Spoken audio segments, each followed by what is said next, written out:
Hello class, good morning. तो sir, हमने successfully अपने पहले के 5 चैप्टर कंप्लीट कर लिए बिजनेस लॉस के। Yes sir. नाउ अगर आपको याद होगा क्लास, बेसिक्स में आपने देखा था what are essential elements of a valid contract. Is it clear? उसका सेक्शन था सेक्शन 10। उसमें हमने क्या बोला, एक कॉन्ट्रैक्ट वैलिड होने के लिए number 1 there should be intention to create legal relationship. वो तो हमने हर जगह देखा, ठीक है, वहीं पे खत्म हो गया वो कॉन्सेप्ट। नंबर 2 हमने देखा there should be valid offer and valid acceptance. तो सर, वैलिड ऑफर क्या होता है, वैलिड एक्सेप्टेंस क्या होता है, ये हमने देख लिया चैप्टर नंबर 2 में। फिर नंबर 3 उससे बोला कि parties should be capable to contract. अगर पार्टीज कॉन्ट्रैक्ट करने के लिए केपेबल है तो ही कॉन्ट्रैक्ट वैलिड होगा। तो सर, कौन सी पार्टी कॉन्ट्रैक्ट करने के लिए केपेबल है, कौन सी पार्टी कॉन्ट्रैक्ट करने केपेबल नहीं है, ये हमने देख लिया कैपेसिटी टू कॉन्ट्रैक्ट में। वो चैप्टर भी हमारा कंप्लीट हो गया। फिर उसके बाद हमने बोला कि सर लॉफुल कंसिडरेशन होना चाहिए। तो कंसिडरेशन के रूल्स क्या है, ये हमने देख लिया चैप्टर नंबर 4 में। फिर आपने बोला सर कंसेंसस होना चाहिए, कंसेंट होना चाहिए और कंसेंट फ्री होना चाहिए। तो कंसेंट क्या होता है और कंसेंट फ्री क्या होता है, ये हमने देख लिया दोस्तों चैप्टर नंबर 5 में। Is it clear?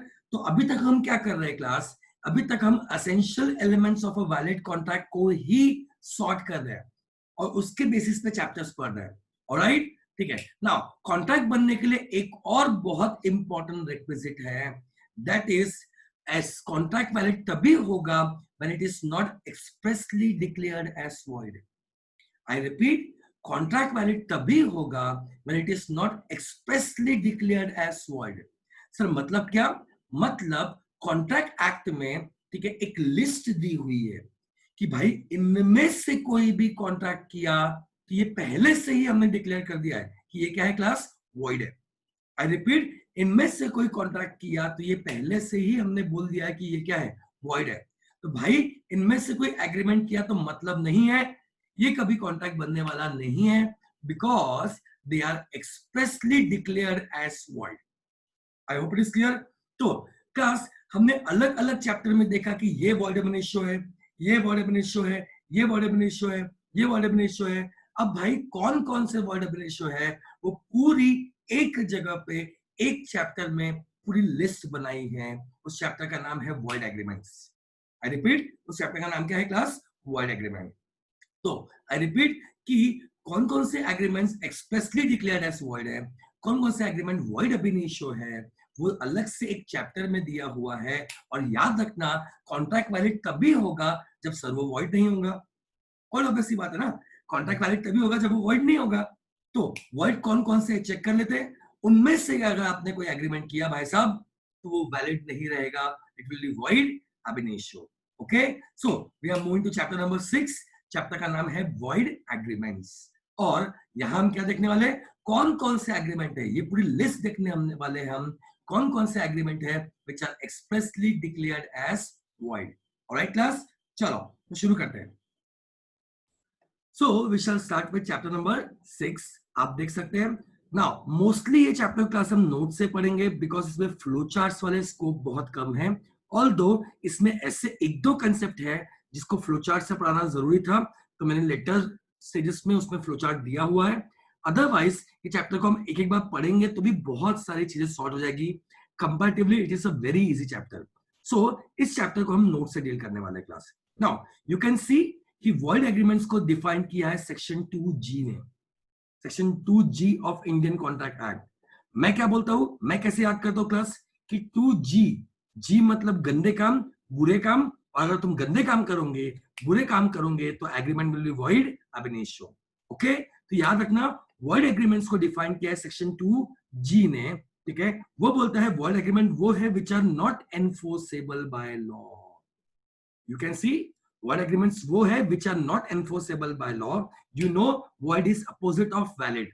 Contract valid है मतलब लॉ में एनफोर्सेबल है, कॉन्ट्रैक्ट वॉइड है मतलब लॉ में एनफोर्सेबल नहीं है।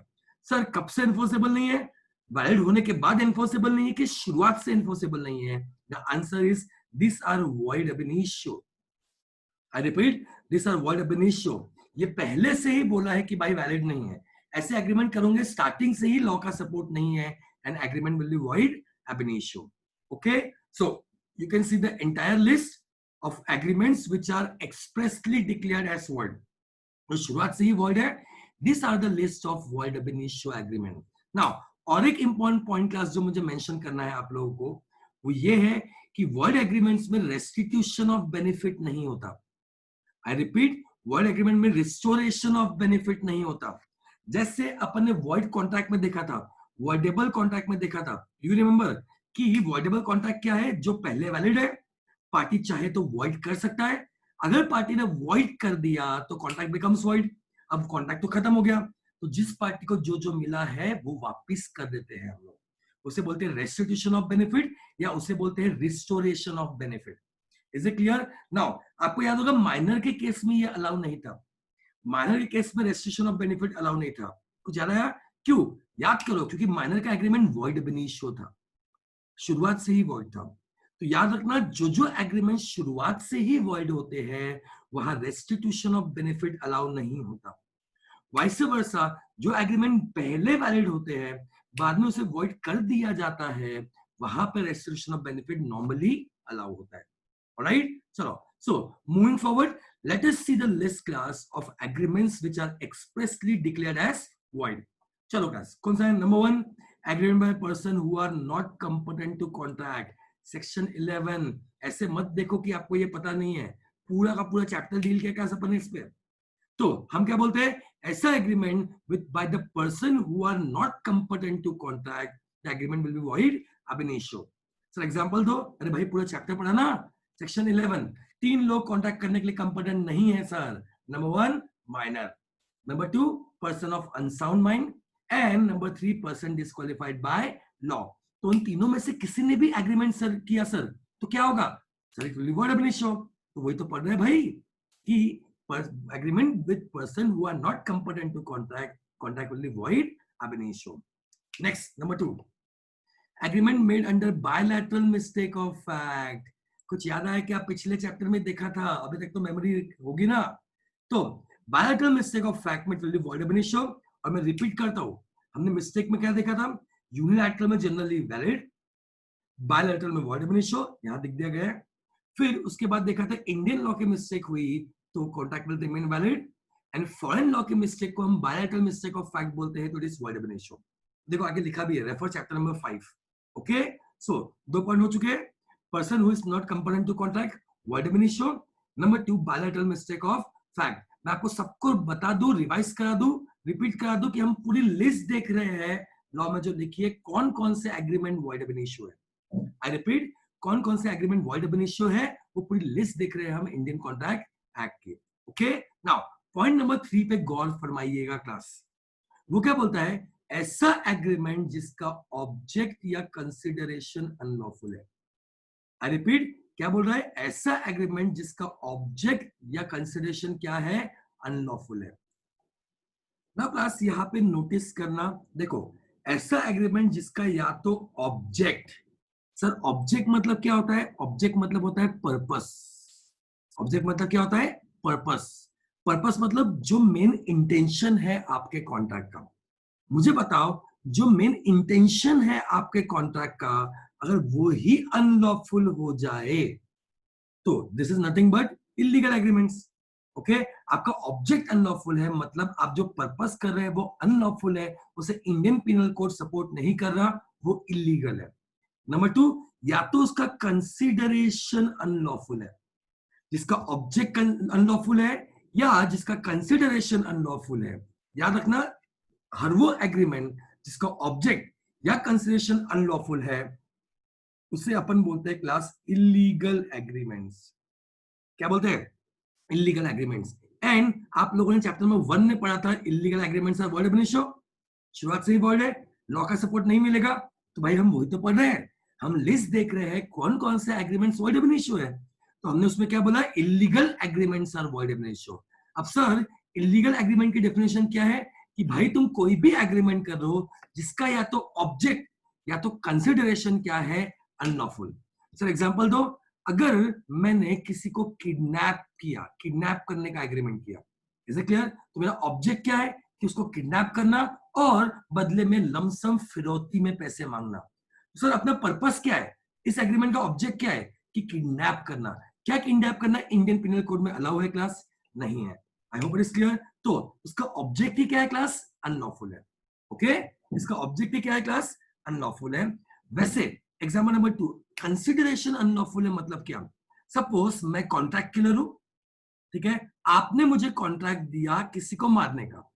ओके, आपने मुझे कॉन्ट्रैक्ट दिया किसी को मारने का। ओके, नाउ इस कॉन्ट्रैक्ट में, इस एग्रीमेंट में आपको तो उसकी मौत मिलने वाली है, मुझे क्या मिलने वाला है? सर पैसा। पॉइंट समझो, मेरे लिए कंसेशन पैसा है, आपके लिए कंसेशन उसकी मौत है। तो कंसेशन किसी की मौत, क्या ये लॉफुल कंसिडरेशन है क्लास? लॉ बोलता है नहीं। तो इसलिए तो हमने देखा कि मारने के, फिरौती के, सुपारी देने वाले, कॉन्ट्रैक्ट किलिंग वाले जो भी एग्रीमेंट्स होते हैं दे आर इलीगल। क्यों? क्योंकि उसका कंसिडरेशन भी अनलॉफुल है और उसका पर्पस मारना है, वो भी क्या है? अनलॉफुल है। तो आई रिपीट, हम देख रहे हैं कौन कौन से agreements are expressly declared as void. ठीक है, उसमें हम देख रहे हैं ऐसा एग्रीमेंट जिसका या तो ऑब्जेक्ट या कंसिडरेशन क्या है? अनलॉफुल है, मतलब इलीगल एग्रीमेंट्स। तो ये पूरे लिस्ट में साथ साथ क्या आता है क्लास? Illegal agreements. ऑलराइट, तो what we are doing is हम इलीगल एग्रीमेंट्स को और सॉर्ट करते हैं, इस पे आगे बढ़ते हैं। एंड यू कैन चेक, ये जो चार्ट दिया है, ठीक है, जिसे डिफाइन करता है section 23 of Indian contract act, उसमें 6 केसेस दिए हुए हैं। तो अगर आप मुझे पूछोगे सर कौन कौन से एग्रीमेंट्स हैं, कौन कौन से एग्रीमेंट्स या कॉन्ट्रैक्ट है जिसका कंसिडरेशन या ऑब्जेक्ट अनलॉफुल है, तो I say this are the cases, this are the examples, this are the situations जिसका ऑब्जेक्ट या कंसिडरेशन क्लास क्या है? अनलॉफुल है। I hope it is clear. शुरू करूं? ठीक है, तो देखो हम क्या कर रहे थे, हम लिस्ट देख रहे थे कौन कौन से एग्रीमेंट्स वॉइड है, एक्सप्रेसली डिक्लेयर्ड एज वॉइड है। I hope it is clear. Now उस लिस्ट में हमने पॉइंट देखा इलीगल एग्रीमेंट्स, तो हमने उससे ये पॉइंट पे आ गए और वो पॉइंट को समझने की कोशिश कर रहे हैं कि कौन कौन से एग्रीमेंट्स है जो इलीगल है या अनलॉफुल है। I hope it is clear. So you can see in your front there are 6 cases जहां जहां एग्रीमेंट या कंसेशन अनलॉफुल है। ओके, शुरू करता हूं, एग्जांपल लिखते हैं, बहुत सिंपल है। तो सर अगर मैं बात करूं वो केसेस की जहां कंसिडरेशन या एग्रीमेंट अनलॉफुल है, तो पॉइंट नंबर 1 क्या बोलता है? Any agreement which is forbidden by law. I repeat, any agreement which is forbidden by law. याद रखना, फॉरबिड किया हुआ है मतलब लॉ ने मना किया हुआ है। ऐसा कोई भी एग्रीमेंट जो लॉ ने स्पेसिफिकली मना किया है, फॉरबिड किया है, याद रखना वो इलीगल है। ओके, जैसे अपने एग्जांपल में अपन देख सकते हैं कि आपको पता है कि if you are a Hindu married person, I repeat, if you are a Hindu married person and अभी तक आपके हस्बैंड या वाइफ की डेथ नहीं हुई है, ना आपके बीच में डिवोर्स हुआ है, ऐसे केस में आप किसी और के साथ ना शादी कर सकते हो, ना शादी करने का प्रॉमिस कर सकते हो। दिस इज फॉरबिडन बाय, ठीक है, Hindu law. This is forbidden bye marriage settlement act. I hope it is clear. तो सर अगर आपने शादीशुदा होके भी किसी के साथ में प्रॉमिस किया कि मैं तुझसे शादी करूंगा, this is forbidden by law. इसका कंसिडरेशन या ऑब्जेक्ट अनलॉफुल है, ये इलीगल है and this is void ab initio। Alright class, ये था अपना example number 1। Now example number 2 में देखो, ए ने बी के साथ में एग्रीमेंट किया चोरी करने का, स्टील करने का, चोरी किया रे, रे हेलो, ठीक है। नाउ सर चोरी करना ये ऑब्जेक्ट ही क्या है, पर्पस ही क्या है? अनलॉफुल है, that is forbidden by law, therefore it is illegal. तो सर इलीगल कौन कौन से एग्रीमेंट है? नंबर 1, जो कोई ना कोई लॉ में फॉरबिडन है, मना किया है कि भाई ये ना करना, ये ना चल दे, हेलो, ठीक है, वो इलीगल है। आगे बढ़ो, नंबर 2, ठीक है, it would defeat any provision of law. देखो कितना प्यारे पॉइंट में वर्ड्स मेंशन किया है, इट वुड डिफीट, मतलब भले ही आज डिफीट नहीं कर रहा बट वो एग्रीमेंट आगे जाके डिफीट करेगा। माय पॉइंट इज जब श्योर है कि आगे जाके डिफीट करेगा तो भाई अभी से क्या है? इलीगल है। सर एग्जांपल दो। नाउ आप सबको याद होगा class law of limitations, I have taught you law of limitations. वो क्या बोलता है? कि कोई भी पार्टी को अगर एक दूसरे के खिलाफ डेट रिकवर करने के लिए कोर्ट में केस करना है, हाँ जी, कितना टाइम लिमिट था सर? 3 इयर्स। उसके बाद क्या हो जाएगा सर? टाइम बाद डेट हो जाएगा। परफेक्ट। नाउ पॉइंट समझो कि मैंने आपके साथ में एग्रीमेंट किया, जिसमें हमने क्लियरली मेंशन कर लिया कि भाई अपन दोनों डेट रिकवर करने के लिए एक दूसरे के खिलाफ 5 साल तक कोर्ट पे केस कर सकते हैं। आई रिपीट, हमने एग्रीमेंट किया, एग्रीमेंट में मेंशन किया कि अपन दोनों एक दूसरे के खिलाफ कोर्ट में केस कर सकते हैं, कब तक? 5 साल तक। नाउ सर लिमिटेशंस लॉ कितने साल बोल रहा है सर? 3 साल। अपन कितने साल बोल रहे हैं? 5 साल। इमेजिन करो चौथे साल अगर अपन एक दूसरे के खिलाफ कोर्ट में केस कर रहे हैं, क्या ये अलाउ होगा?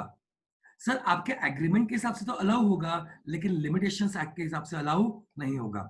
मतलब अगर आप एक दूसरे के खिलाफ कोर्ट में केस कर रहे हो तो आप लिमिटेशंस एक्ट को वायलेट कर रहे हो 3 साल के बाद। तो क्लास जब अभी से पता है कि चौथे या 5वें साल आप कोर्ट में केस करोगे तो लिमिटेशंस एक्ट को वायलेट करोगे, मैं बोलता हूं अभी से ही क्यों ऐसे एग्रीमेंट को पनपने दे, अभी से ही क्यों ऐसे एग्रीमेंट को जिंदा रहने दे जो आगे जाके आपकी लगाने ही वाला है, जो आगे जाके लॉ को डिफेंड करने ही वाला है। हमने पहले से बोल दिया भाई, you are void ab initio, you are void ab initio. Is it clear? तो अगर ऐसा एग्रीमेंट जिसमें अभी से आप लिमिटेशन एक्ट बढ़ा रहे हो तो आगे जाके वो डिफेंड करने वाला है, तो अभी से हमने बोल दिया भाई तू इलीगल है, तू वॉइड एब इनिशियो है, तू लॉ में एनफोर्सेबल नहीं है। ओके सो सर कितने पॉइंट हो गए? 2। ठीक है, हम सिनेरियो देख रहे हैं अनलॉफुल एग्रीमेंट्स के। आई रिपीट, ठीक है, सारे केसेस जो इलीगल है वो इन 6 में से एक केस में कवर हो गए, एटलीस्ट एक में।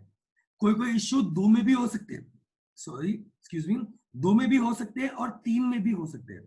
Is it clear? It depends, but इनमें से किसी में वो फंसना चाहिए, तब जाके हम बोलेंगे कि हाँ भाई ये इलीगल है, हाँ भाई इसका कंसिडरेशन अनलॉफुल है। ओके तो कितने पॉइंट हो गए sir? 2। Number 1 which is forbidden by law, किसी लॉ ने उसे मना किया हुआ है। Number 2 it would defeat any provision of law, मतलब आगे जाके वो किसी लॉ के प्रोविजन को डिफीट कर सकता है। या जो एग्जांपल दिया है रामामूर्ति वर्सेस गोपैया केस में, तो मैं आपको अभी एग्जांपल ऑलरेडी दे चुका हूं। Okay now point number 3 sir, जिसका ऑब्जेक्ट फ्रॉडुलेंट है। आई रिपीट, पॉइंट नंबर 3 जिसका ऑब्जेक्ट क्या है? फ्रॉडुलेंट है। ओके सो सर ऐसे कॉन्ट्रैक्ट या एग्रीमेंट इलीगल है जिसका ऑब्जेक्ट ही फ्रॉडुलेंट है। ओके नाउ ऑब्जेक्ट फ्रॉडुलेंट है मतलब क्या? You can C first example में वो लीज पे लैंड दे रहा है, ठीक है, एक एजेंट लीज पे लैंड दे रहा है, ठीक है, बिना प्रिंसिपल से पूछे। तो आपका ऑब्जेक्ट क्या है? लीज पे लैंड देना। किस क्या करके? बिना प्रिंसिपल से पूछे। भाई साहब तो बिना प्रिंसिपल से पूछे, ठीक है, लैंड लीज पे दे रहा है, मतलब ये फ्रॉड कर रहा है। तो तेरा ऑब्जेक्ट ही फ्रॉडुलेंट है, और तेरा ऑब्जेक्ट ही फ्रॉडुलेंट है तो वो इलीगल है, ऐसे एग्रीमेंट इलीगल है, and this are void ab initio. वो लीज वाला एग्रीमेंट क्या हो जाएगा? Void ab initio. I hope it is clear. ठीक है, नाउ एग्जांपल नंबर 2 आप देख सकते हो। सपोज मैंने अपने कुछ स्टूडेंट्स की लिस्ट बनाई, ठीक है, सबको बोला कि यार नागपुर में सीए लोग बहुत छाप रहे हैं, एक काम करते हैं अपन एक पार्टनरशिप फर्म बनाते हैं जिसका सोल पर्पस होगा अपन नागपुर के जितने भी सीए सीएस लॉयर्स हैं सबके घर पे डाका डालेंगे, चोरी करेंगे, और जितना भी पैसा आएगा वो आपस में डिवाइड कर देंगे। परफेक्ट, प्लान अच्छा है, पक्का। नाउ अपना ये जो एग्रीमेंट हुआ क्लास, अपना ये जो कॉन्ट्रैक्ट हुआ, पर्पस क्या है? सर चोरी करना और गेन्स को डिवाइड करना। तो भाई क्या ये ऑब्जेक्ट अलाउ है? क्या ये ऑब्जेक्ट एकदम सही है? आप बहुत पुण्य का काम कर रहे हो? नहीं सर, अपन लोगों के घर पे चोरी कर रहे हैं। आई होप इट इज क्लियर। मतलब अपना काम क्या है? चोरी करना। अपना ऑब्जेक्ट क्या है? चोरी करना। एंड चोरी करने वाला ऑब्जेक्ट क्या है क्लास? फ्रॉडुलेंट है। I hope it is clear. चोरी करने वाला ऑब्जेक्ट क्या है क्लास? फ्रॉडुलेंट है। तो इलीगल क्या है? जिसका ऑब्जेक्ट ही फ्रॉडुलेंट है। अब मजा क्या आएगा देखना। इसके पहले अपन ने फ्रॉड पढ़ा, कौन से चैप्टर में? चैप्टर नंबर 5 फ्री कंसेंट में। आप बोलोगे सर वहां फ्रॉड था तो कॉन्ट्रैक्ट वॉइडेबल था, यहां फ्रॉड है तो आप बोल रहे हो वॉइड एब इनिशियो है, इलीगल है। तो सर दोनों में डिफरेंस क्या है? अगर आपको ध्यान होगा क्लास फ्रॉड के एग्जांपल में, तो मैंने क्या बोला? कि हमने झूठ बोला पार्टी को कि झिंगाबाई टाकली नागपुर की प्राइम लोकेशन है, इज इट क्लियर, और उसको प्रॉपर्टी बेच दी। ध्यान से सुनना और समझना मैं क्या बोल रहा हूं। सर हमने उस समय कॉन्ट्रैक्ट क्या किया, सर प्रॉपर्टी बेचने का, तो कॉन्ट्रैक्ट फ्रॉडुलेंट नहीं है। इंडिया में प्रॉपर्टी बेचना अलाउ है, it is not fraudulent, I hope it is clear.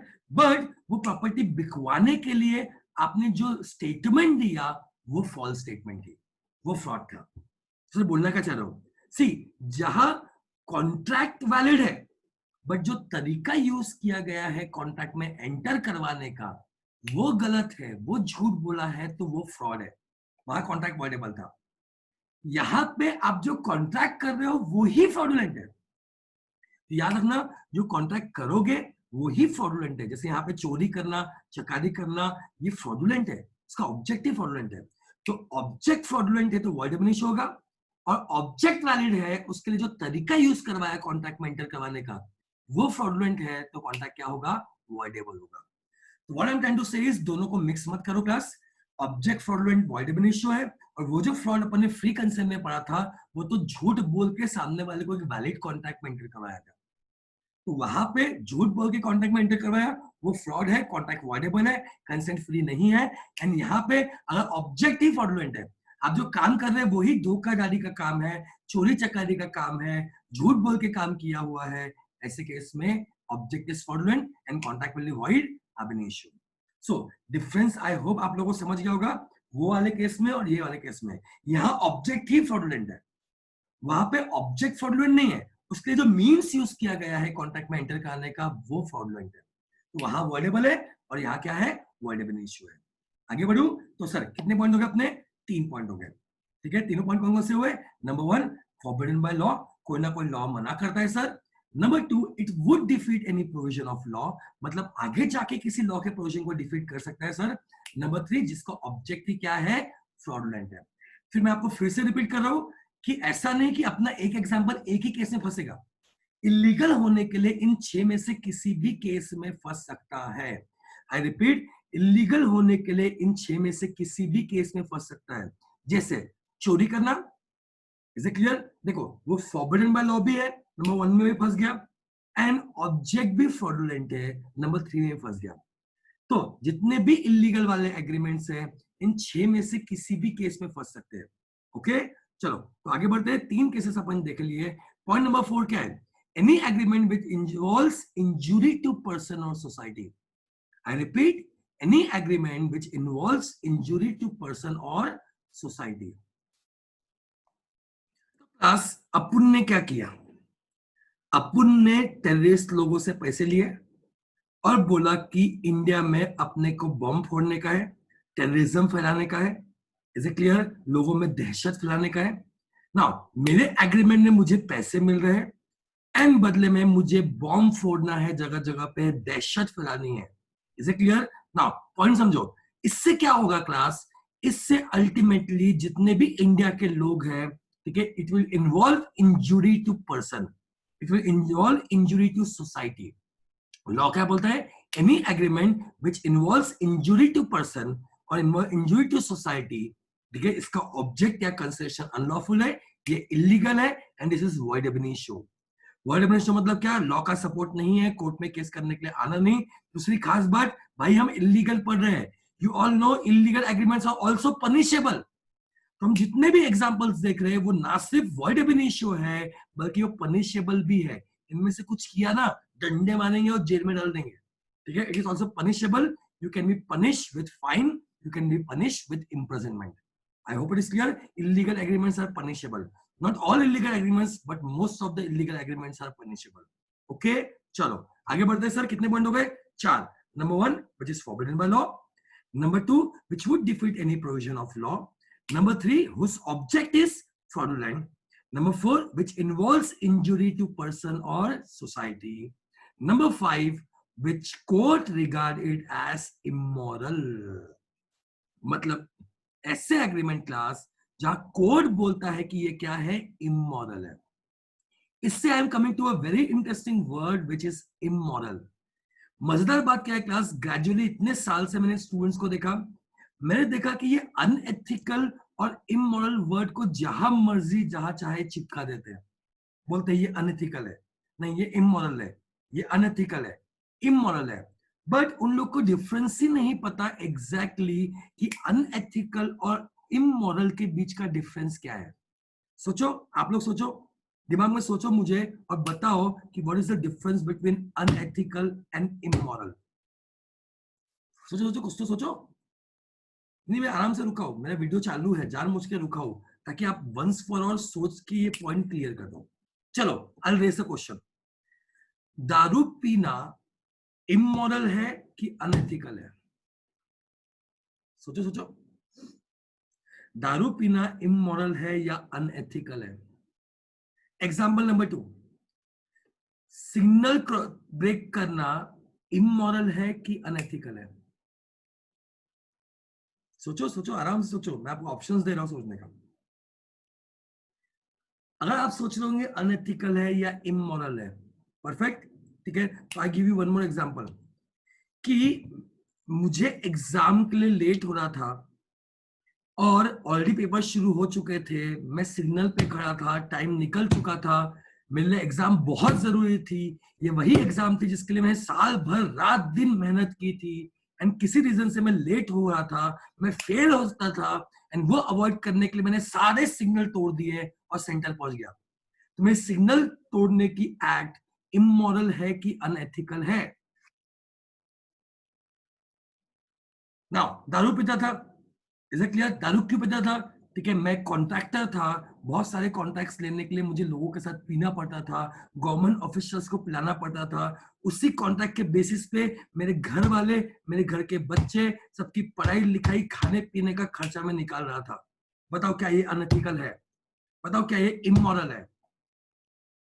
Example number 3, ठीक है, मैंने चोरी की, क्या वो अनएथिकल है? क्या वो इमोरल है? तो क्लास, ठीक है, आज से मैं आपके कंसेप्ट को क्लियर कर दूं, कंसेप्ट को सॉर्ट कर दूं हमेशा के लिए। याद रखना, मॉरल वैल्यूज आपको सोसाइटी देती है, मॉरल्स आपको आपके रिलीजन से मिलते हैं, आपके सोसाइटी से मिलते हैं। Is it clear? ठीक है, तो जैसे आपके रिलीजन में या किसी भी रीजन में, हर रीजन में बोला गया है कि दारू पीना इलीगल है, आई एम सॉरी, दारू पीना गलत है। तो अगर रिलीजन मना करता है तो याद रखना वो इमोरल है। एंड अनएथिकल क्या है? Unethical is a personal trait, it depends upon person to person and situation to situation. ठीक है, रिलीजन के हिसाब से दारू पीना हर जगह इमोरल है। आप दिन में पियो, रात में पियो, बिजनेस करने के लिए पियो, कहीं भी नहीं पी सकते, दोस्तों के साथ नहीं पी सकते, बर्थडे में नहीं पी सकते। Religion regard it as immoral. But अगर आपको पर्सनली लगता है दारू पीने से कुछ गलत नहीं है, या आपको लगता है कि आपको उससे बिजनेस मिल रहा है, आपको इंजॉयमेंट मिल रहा है, रिलैक्सेशन मिल रहा है, स्ट्रेस फ्री हो रहे हो, ठीक है, it is your personal choice. तो मेरे लिए दारू पीना अनएथिकल नहीं होगा, बट रिलीजन के हिसाब से वो क्या है? इमोरल है। This is the difference between immoral and unethical, कि ethics depend upon person to person, whereas moral values are जो basic standard rules defined by society। तो भाई भले ही आपके लिए सिग्नल तोड़ना अनएथिकल होगा, बट अगर मेरी एग्जाम है और मुझे एग्जाम ज्यादा प्यारी है सिग्नल से, मैंने तोड़ दिया, इट इज टोटली एथिकल। आपके लिए दारू पीना अनएथिकल होगा, बट मेरे बिजनेस के लिए अगर मुझे जरूरी है दारू पीना, मेरे इंजॉयमेंट के लिए जरूरी है दारू पीना, तो मैं पी रहा हूं, it is totally ethical for me. So ethics depend upon person to person, whereas moral values are those which are bought by society, which is bought by, ठीक है, religion। तो वो तो कॉमन रूल्स है सबके लिए, ठीक है। तो दारू पीना is immoral, but it is not unethical, it will depend upon person to person. Signal तोड़ना इज नॉट इमोरल, ठीक है, but it can be unethical for some, vice versa, ठीक है। अगर हम जितने भी एग्जांपल्स देखे जो अभी तक हमने देखे, तो वहां अनएथिकल और मॉरल्स के लिए हमने यही रूल सेट किए। ओके, नाउ हमने पॉइंट नंबर 5 क्या पढ़ा class? Court regard it as immoral. Court ने बोला इमोरल है, मतलब क्या? सी क्लास, आपको मैं बार बार डिफाइन कर चुका हूं what is the source of law. हमारे लॉ का सोर्स क्या होता है? सी, हमारे लॉ का सोर्स है English common law, yes sir. फिर जितने भी पास में जजमेंट्स आए वो हमारे लॉ का सोर्स है। याद रखना इसके साथ में क्लास, जो भी कस्टम्स है यूसेज है, जो सोसाइटी का चलन है, वो भी one of the source of law है।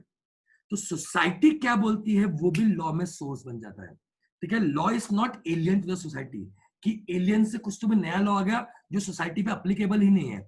लॉ हमेशा सोसाइटी के जो कस्टम्स होते हैं, जो सोसाइटी के ट्रेड्स होते हैं, वो देख के बनाया जाता है।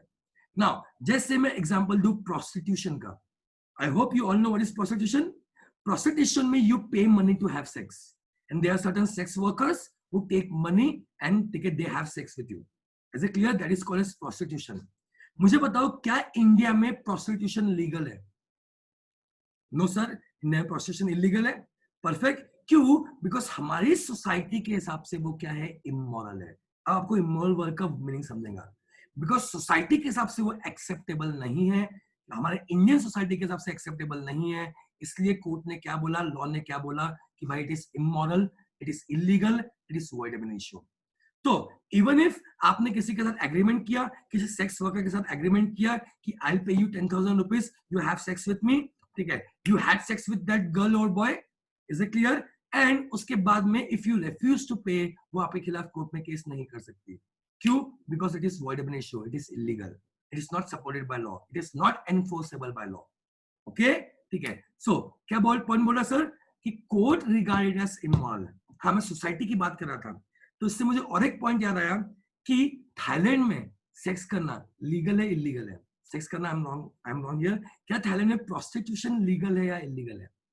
सर क्या है सर? थाईलैंड तो फेमस ही उसी के लिए, पक्का लीगल है 100%?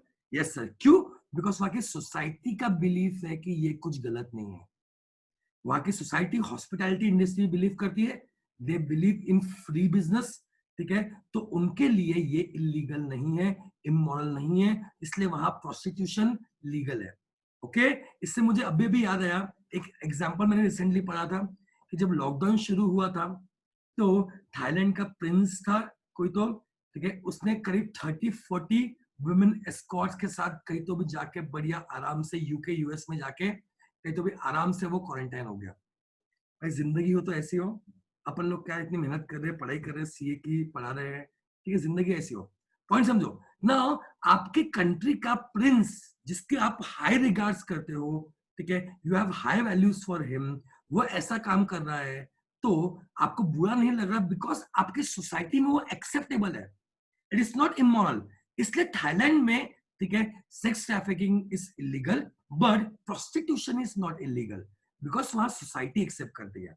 इंडिया में वो इलीगल क्यों है? बिकॉज हमारी सोसाइटी ही वो एक्सेप्ट नहीं करती। क्लास ओके, चलो लास्ट पॉइंट, ऐसा एग्रीमेंट जिसका या तो ऑब्जेक्ट या तो, ठीक है, is oppose to public policy. I repeat, any agreement whose object is oppose to public policy. Sir मतलब क्या? रुको एक सेकंड बता रहा हूं मैं आपको। हाँ, तो क्लास गुप्त सूत्रों से मुझे मालूम पड़ा है कि वो 30-40 एस्कॉर्ट्स नहीं थी, करीब 200 एस्कॉर्ट्स थी, and he went to Germany I guess, ठीक है, साथ में मुझे क्वारंटाइन हो गया। इमेजिन करो आप 200 एस्कॉर्ट्स के साथ में क्वारंटाइन हो। चलो आगे नहीं बढ़ता मैं इस पॉइंट पे। सर क्या पढ़ रहे हैं हम लोग? हम पढ़ रहे थे पूरी लिस्ट की कौन कौन से एग्रीमेंट्स वॉइड एब इनिशियो है। परफेक्ट, पूरी लिस्ट पढ़ रहे थे कौन कौन से एग्रीमेंट वॉइड एब इनिशियो है। ऑलराइट, उसमें हमने एक पॉइंट पढ़ा जिसका कंसिडरेशन या एग्रीमेंट अनलॉफुल है। फिर हमने बोला कि सर कौन कौन से एग्रीमेंट से कंसिडरेशन या ऑब्जेक्ट अनलॉफुल है, तो हमने पढ़ा 6 केसेस। कौन कौन से? Number 1 which is forbidden by law, number 2 which would defeat any provision of law, number 3 जिसका ऑब्जेक्ट फ्रॉडुलेंट है, number 4 which involves injury to person or society, number 5 court regarded as immoral, and number 6 opposed to public policy। अब sir oppose to public policy क्या होता है?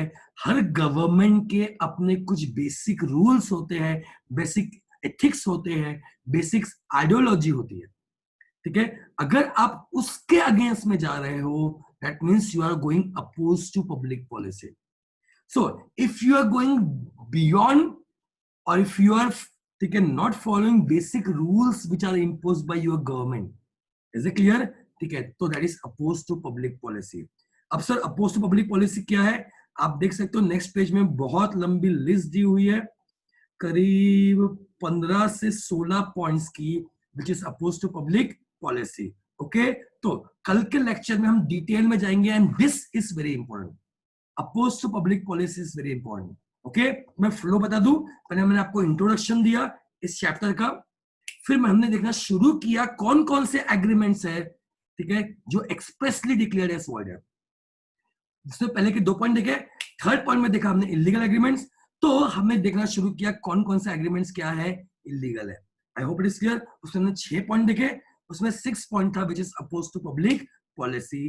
तो कल के lecture में हम डिटेल में देखेंगे what is oppose to public policy. Alright, ये पढ़ लो। साथ साथ मैंने आपको 5th चैप्टर का असाइनमेंट भी दे दिया है, ठीक है, वो भी सॉल्व करो, मुझे कल तक उसके आंसर चाहिए। ऑलराइट, ठीक है, so that's it for today.